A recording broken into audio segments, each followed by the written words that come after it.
Welcome back to the special live show GST. అయితే జిఎస్టీలో ఇటు common man కి ఏం జరుగుతుంది, ట్రేడర్స్ కి ఎటువంటి ఉపయోగం ఉంటుంది లేకపోతే నష్టం ఉంటుంది అనేది ఒకవైపు అయితే, దీని వైపు సంబంధించి రాజకీయ కోణం అంటే పొలిటిసైజ్ అవుతోందా జిఎస్టీకి? కాంగ్రెస్ ఇతర పక్షాలు మద్దతు ఇస్తేనే ఇవాళ జిఎస్టీ రియాలిటీలోకి వచ్చింది. కానీ ఇవాళ జరుగుతోన్న చారిత్రాత్మక ఘట్టంగా చెప్తోన్న ఒక అంశాన్ని ఎందుకు కాంగ్రెస్ బాయ్కట్ చేసిందనేది మాట్లాడదాం. రవిచంద్రారెడ్డి మనతో ఉన్నారు, ఐపీసీసీ ప్రధాన కార్యదర్శి. రవిచంద్రారెడ్డి గారు, ఎందుకు ఇవాళ జరగబోయే ఘట్టాన్ని మీరు బాయ్కట్ చేశారు? కాంగ్రెస్ ఎందుకు నిర్ణయం తీసుకున్నారు? సార్, యాక్చువల్ గా ఈ జిఎస్టీ అనేది ఏదైతే ఉందో దీన్ని ప్రతిపాదించిందే కాంగ్రెస్ పార్టీ. అప్పట్లో అడ్డుకున్నది, అడ్డు పెట్టింది కూడా బీజేపీ. కానీ తర్వాత రోజుల్లో రియలైజ్ అయిన తర్వాత ఎఫ్డీఐకి ఏ విధంగా అనుమతులు తీసుకున్నారో, ఆధార్ కి ఏ విధంగా శాంక్టిటీ ఇవ్వడం జరిగిందో, అదే విధంగా ఈ రోజు వాళ్ళు రియలైజ్ అయ్యి జిఎస్టీకి కూడా ఓకే అని చెప్పి మళ్ళా వాళ్ళు తీసుకురావడం, దాని గురించి బిల్ పాస్ కావడం కాంగ్రెస్ సహకారంతోనే జరిగింది.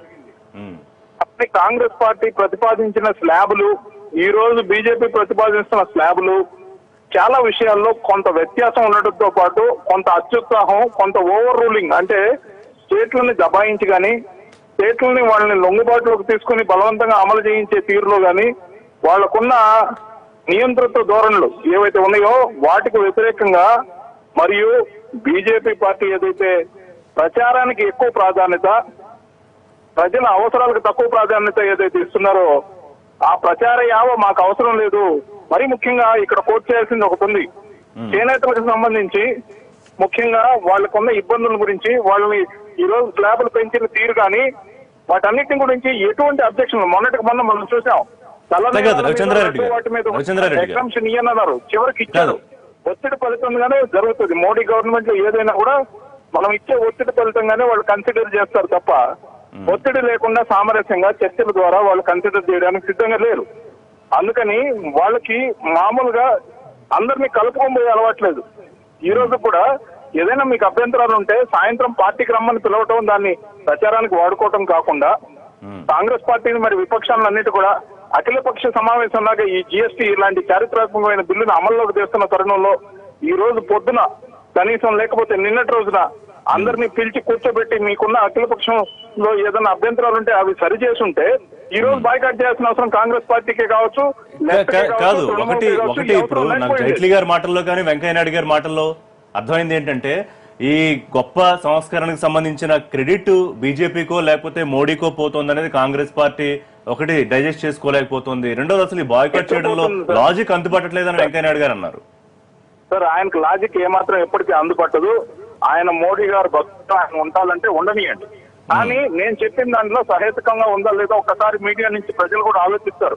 ఎందుకంటే అభ్యంతరాలు ఏమున్నాయనేది కనుక్కోకుండా, దాంట్లో ఏమన్నా సవరణలు ప్రతిపాదిస్తే మేము సానుకూలంగా స్పందిస్తామనే విషయం చెప్పకుండా దే ఆర్ రెడీ కదా. ఇప్పుడు జిఎస్టీ కౌన్సిల్ ఉంది, జిఎస్టీ కౌన్సిల్ ఉంది, ఎవరైనా ఏమన్నా అక్కడ చెప్పొచ్చు అన్నారు. కాంగ్రెస్ పార్టీ ప్రతిపాదించిన దాన్ని ఇన్ని రోజుల తర్వాత కాంగ్రెస్ పార్టీతో సహకారంతోనే రాజ్యసభలో మెజారిటీ లేకపోయినప్పటికీ కాంగ్రెస్ పార్టీ సహకారంతోనే అమలవుతున్న దాన్ని కేవలం మోడీ గారికి ఏదో క్రెడిట్ ఆపాదిస్తూ ఆయన ఏదో కొత్తగా డిస్కవరీ చేసినట్టు జిఎస్టీని తీసుకొచ్చే హడావిడి అత్యుత్సాహంతో పాటు అనేక రకమైన స్లాబులు ప్రజలకు ఇబ్బంది కలిగించే వాటి గురించి చర్చించకుండా ఏకపక్షంగా ఈ నిర్ణయాన్ని అర్ధరాత్రి నుంచి అట్లాగే మీరు ఒప్పుకున్నాకనే కదా అయింది. రవిచంద్రారెడ్డి గారు, కాంగ్రెస్ పార్టీ సపోర్ట్ చేస్తేనే కదా జిఎస్టీ రియాలిటీ ఇవాళ.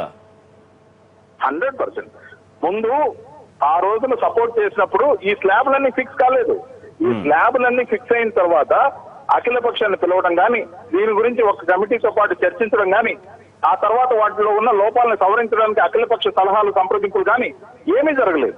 ఆ విధంగా జరుగున్నట్టయితే ఈ రోజు ఏకగ్రీవంగా ఆమోదించిన తీర్మానాన్ని ఏ పక్షమైనా ఎందుకు పరిష్కరిస్తుంది? ఇక్కడ రవిచంద్రరెడ్డి గారు, ఫైనల్ గా చెప్పండి, కాంగ్రెస్ పార్టీ అభ్యంతరం అర్ధరాత్రి హంగామాలు, అర్ధరాత్రి విన్యాసాలు చేస్తున్నారని మీరు మీ వాళ్ళు కొంతమంది కామెంట్ చేస్తున్నారు. దానికి అభ్యంతరమా? జిఎస్టీ అమల్లోకి రావడం అభ్యంతరం? ఇబ్బంది లేదు, కానీ జనాలకి ఇబ్బంది కలగకూడదు అనేది మాత్రమే కాంగ్రెస్ పార్టీ ధోరణిగా ఉంది సార్. రైట్ రైట్ రవిచంద్రరెడ్డి గారు, థ్యాంక్ యూ ఫోన్ లైన్లోకి వచ్చి మాట్లాడేందుకు. రైట్, ఇంకా ఏ అంశాలు మనం ప్రస్తావించుకోవాల్సిన అవసరం ఉందండి అనిల్ రెడ్డి గారు? అంటే చాలా మందికి ఇంకా చాలా డౌట్స్ ఉన్నాయి, చాలా కన్ఫ్యూషన్స్ ఉన్నాయి. ముఖ్యంగా కన్స్యూమర్ వైపు నుంచి ఆలోచిద్దాం. వాళ్ళకి ఇంకా ఏ విధంగా ప్రిపేర్ అవ్వాలని మనం చెప్పాల్సిన అవసరం ఉంది?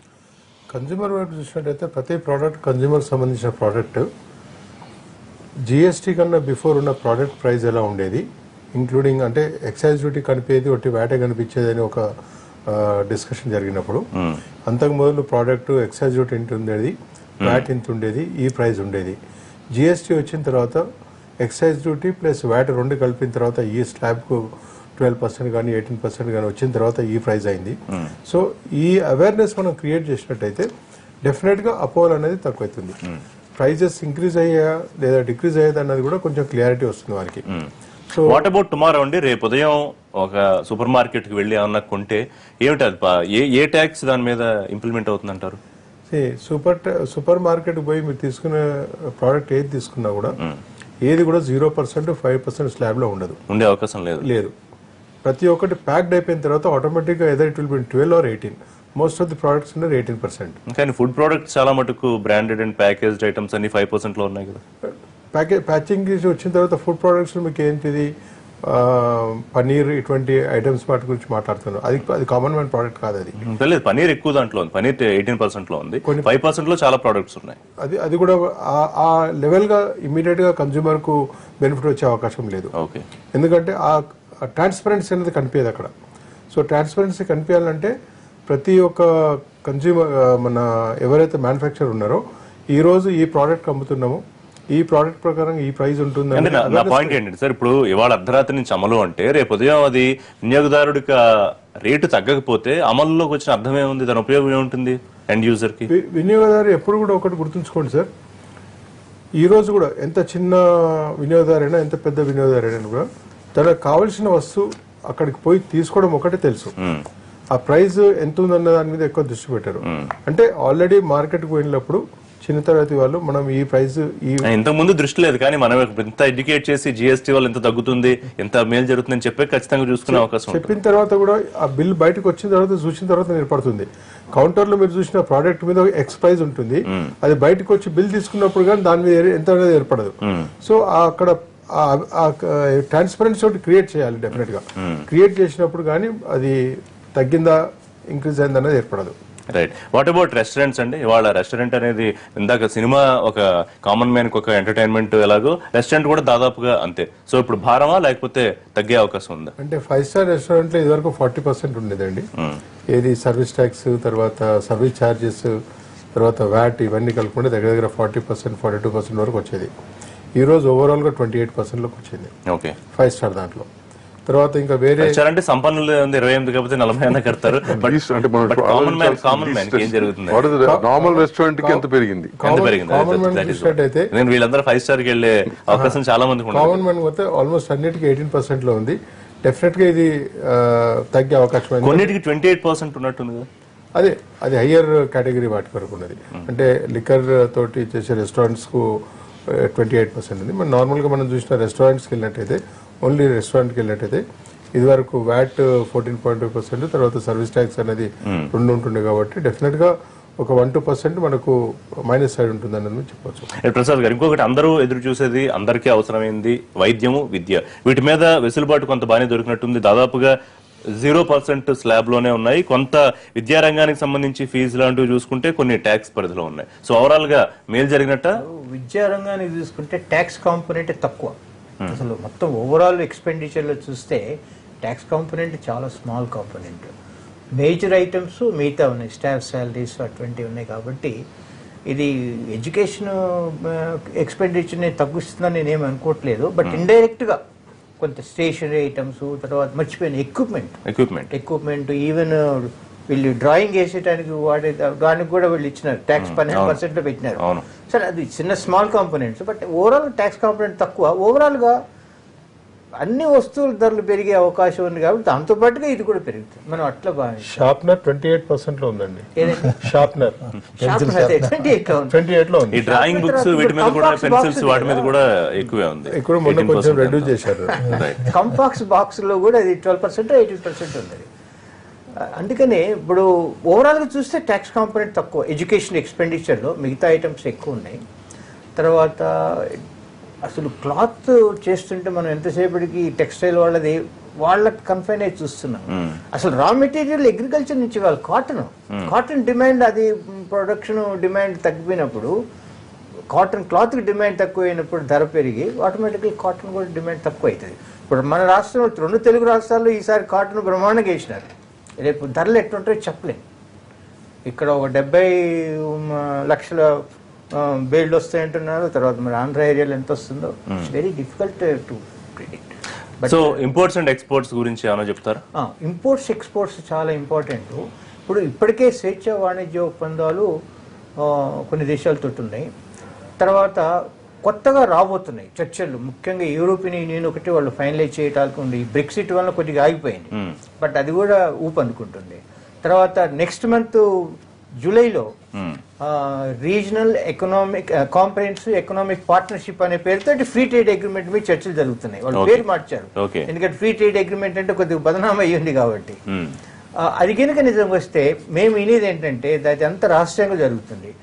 దీంట్లో కండిషన్స్ ప్రపంచ వాణిజ్య సంస్థ కండిషన్స్ కంటే చాలా సీరియస్గా ఉన్నాయి, సివియర్గా ఎఫెక్ట్ అవుతున్నాయి, ఇంపాక్ట్ అవుతుందని చెప్పి అంతర్జాతీయంగా మనకు వచ్చే సమాచారం తెలుపుతుంది.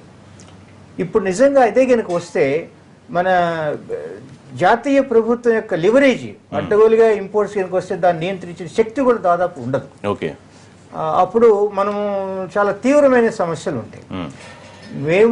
మనము రక్షణ వలయం మనం ఉత్పత్తి కనుక చేసుకోకపోతే ఉత్పత్తిదారులకు ముఖ్యంగా రైతులకి చాలా చాలా సీవియర్ కండిషన్స్ని ఫేస్ చేయాల్సి ఉంటుంది. మనము ఈ ట్యాక్స్ బర్డన్ చేసేటప్పుడు అసలు ఏ పాలసీ చట్టంలో వస్తున్నాయని చాలా ఇంపార్టెంట్. మనం దీని వరకే కన్ఫైన్ అయ్యి ఆలోచిస్తే మీకు సమాధానం దొరకదు. ఇప్పుడు వ్యవసాయము ముఖ్యంగా గ్రామాల్లో ఉండే వాళ్ళ జీవితం చాలా దుర్భరంగా ఉంటుంది. వాళ్ళ మీద ఏ కొద్దిగా 5% మనం అనుకోవచ్చు, after all it is nothing అని, మనం టిప్ ఇచ్చినట్టు ఉండదు ఒక్కోసారి, కానీ వాళ్ళకి చాలా డిఫరెన్స్ ఉంటుంది. దేశంలో సగం పైన జనాభా అన్హ్యాపీగా ఉన్నప్పుడు మనము వాళ్ళ సెలబ్రేషన్స్కి ఏమర్థం ఉంది? ఆ రోజు జవహర్లాల్ నెహ్రూ గారు వచ్చారంటే ఇండిపెండెన్స్ వచ్చింది, దేశ ప్రజలు దాంట్లో భాగస్వామ్యం ఉంది. ఇవాళ దేశ ప్రజలకు భాగస్వామ్యం లేదు దీంట్లో. కన్స్యూమర్స్ గా చూడండి, అందరూ పడతారు అనుకుంటున్నారు. ఒక దేశంలోనే ఒక గొప్ప చారిత్రాత్మక ఘట్టమైన ప్రభుత్వం చెప్తున్నారు. మీరేమంటారు శేఖర్ రెడ్డి గారు? No, this reforms are required, no doubt. అందరినీ కూడా ట్యాక్స్ నెట్ ఏదో ఒక దశలో అందరినీ కూడా నెట్ లోకి తీసుకురావాల్సిన అవసరం ఉంది. అదర్వైజ్ దిస్ నో ఏమంటుందో లెవెల్ ప్లేయింగ్ ఫీల్డ్ లేదు ఇండస్ట్రీలో. ఎవరైతే ప్రొఫెషనల్గా చేస్తున్నారో ఆర్గనైజ్ చేస్తున్నారో వాళ్ళ మీద అన్ని పడుతున్నాయి, మిగిలిన వాళ్ళు వెళ్ళిపోతున్నారు. ఇప్పుడు ఈ డిమానిటైజేషన్ తర్వాత ఈ పాన్ కార్డు, ఆధార్ లింక్డ్, ఈ రెగ్యులేటరీ అథారిటీ మాకు ఇలాంటి అన్ని తీసుకురావడం వల్ల, జిఎస్టీ తేవడం వల్ల డెఫినెట్గా అందరికి కూడా ఒక లెవెల్ ప్లేయింగ్ ఫీల్డ్ వస్తుంది. ట్యాక్స్ తగ్గించుకోండి. గవర్నమెంట్ రేపు ఇప్పుడు ఈరోజు ఫార్మర్స్ తగ్గించారు, ఫర్టిలైజర్ మీద తగ్గించారు, ట్రాక్టర్ కాంపోనెంట్స్ తగ్గించారు. అట్లా time to time government may realise, they may change. ఇలాంటి వ్యవస్థ అనేది అవసరం. More lobbying will help more అనుకుంటా బహుశా. అంటే లాబింగ్ అనే కాకుండా అవసరాన్ని బట్టి, పబ్లిక్ రియాక్షన్ బట్టి సపరేట్ గా గవర్నమెంట్ డెఫినెట్ గా కలెక్షన్ చేస్తాయి. ఇది ప్రాసెస్. అది ఇప్పుడు రేపు ఎన్నో ఇప్పుడు అక్కడ కూర్చున్న అధికారులు కూడా వాళ్ళకి మొత్తం అవగాహన ఉండాలని మనం ఎక్స్పెక్ట్ చేయడం కూడా కరెక్ట్ కాదు. They are not experts in all the ఏదైతే ప్రోడక్ట్స్ ఉన్నాయో, ఐటమ్స్ ఉన్నాయో డిఫరెంట్ సెక్టర్లో వాళ్ళు ఎక్స్పర్ట్స్ కాదు. ఇప్పుడు సినిమా ఫీల్డ్లో వాళ్ళకి ఈ ఇబ్బంది ఉంది, రిప్రజెంట్ చేస్తారు.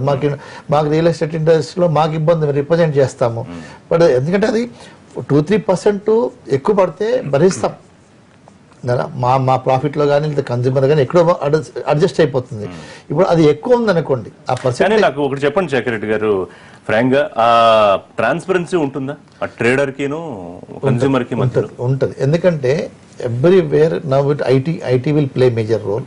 ఇంకోటి ఏంటంటే ఇప్పుడు ఎవ్రీథింగ్ ట్రాక్డ్, మొత్తం ఆ ప్రొడ్యూస్ అయిన నుంచి ఎండ్ యూజర్ వరకు. ఏమంటే అనిల్ రెడ్డి గారు, ప్రొడ్యూస్ అయిన నుంచి ఎండ్ యూజర్ వరకు మీరు ఏ స్టేట్లు తిరగండి, ఎక్కడ పోనీయండి, ఎక్కడ ఎన్ని డీలర్స్ జరగండి, ఎక్కడ డిస్ట్రిబ్యూటర్ జరగండి, మొత్తం ట్రాక్ వచ్చేస్తుంది. ఇప్పుడు ట్రాక్ లేదు.